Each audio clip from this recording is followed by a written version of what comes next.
اور یہ تین قسم کے مخلوق اللہ جل جلالہ نے پیدا فرمایا ہے۔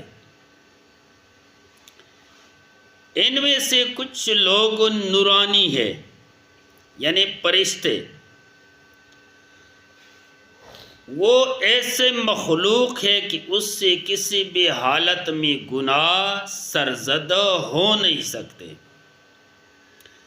اور وہ اللہ جل جلالہ کے 24 گھنٹے دن رات ہر منٹ ہر سیکنڈ ہر حالت میں وہ فرمان بردار ہے۔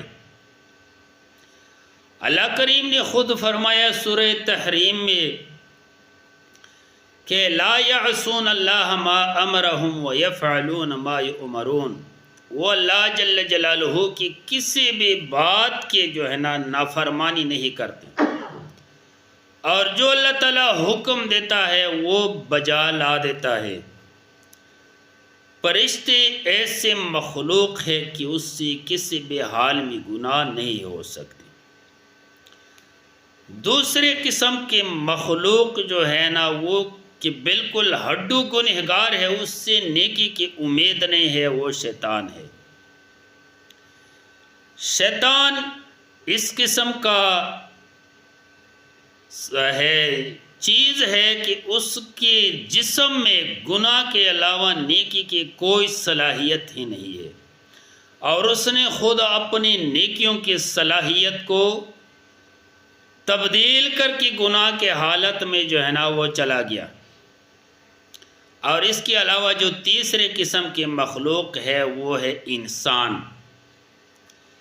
انسان اللہ تبارک و تعالیٰ کی اور انسانوں کے ساتھ جنات بھی ہے، اس قسم کے مخلوق ہے کہ اس سے گناہ بھی ہو سکتے اور اس سے نیکیاں بھی، اور ان کے لیے اللہ تبارک و تعالیٰ نے جہنم اور جنت ہی بنایا۔ اور انسان جو ہے نا ان کے لیے اللہ تبارک و تعالیٰ نے امتحان گاہ جو ہے نا یہ دنیا ہی بنایا ہے۔